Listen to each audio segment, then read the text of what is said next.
এখন আমি আছি হাজরাতলা শ্মশানের সাথে। তো পাশের পিছনে যেখানে সমস্ত লোকের বডি পোড়ানো হয় পিছনে রয়েছে, সেখানে তন্ত্র সাধনা হচ্ছে, তন্ত্র সাধকরা তন্ত্র সাধনা করছে। তার মধ্যে আমি মেডিটেশন করাচ্ছি, আমি মেডিটেশন শেখাচ্ছি। পৃথিবীর যদি কোনো শক্তি থাকে সেটা হচ্ছে মেডিটেশন। এই মেডিটেশনের উপর 2-4টে কথা বলি। মৃত্যু আপনার হবেই, আপনি কখনই ভাববেন না যে মৃত্যু আপনার হবে না, কিন্তু মৃত্যুর পর আপনি যদি শান্তি পেতে চান তাহলে আপনাকে মেডিটেশন করতে হবে। সবচেয়ে সহজতম মেডিটেশন হচ্ছে শিবের মেডিটেশন, শিবলিঙ্গের মেডিটেশন। আপনি চিন্তা করুন যে আপনি শিবলিঙ্গের মধ্যে একত্রীভূত হচ্ছে। এই যে আপনার মেডিটেশন পদ্ধতি, এই পদ্ধতিতে আপনার সহায়ক হবে ওম। ওম চ্যান্টিং আপনার সহায়ক হবে।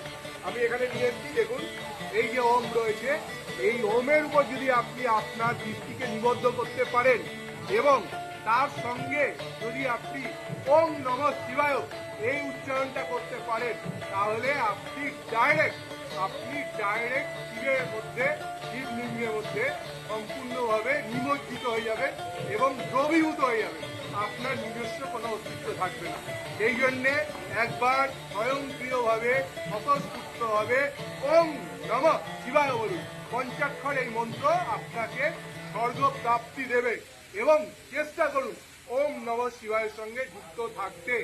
এইরকম যদি আপনারা আরো অসাধারণ ভিডিও পেতে চান তাহলে আমাদের সঙ্গে যুক্ত থাকুন এবং এই বিষয় নিয়ে যদি আপনাদের কোনো রকম কোনো কোশ্চেন থাকে অবশ্যই ইনবক্সে জানান। আমরা চেষ্টা করব আপনাদের প্রশ্নের উত্তর দিতে।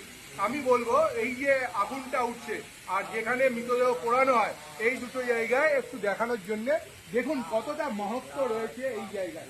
এই অদ্ভুত জায়গায় আপনি কিন্তু আপনার স্বর্গীয় অনুভূতি পেতে পারেন।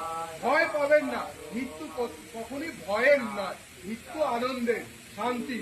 কাজেই আপনাকে এই ভয়কে দূর করতে হবে, তবেই আপনি পরম শান্তি পাবেন।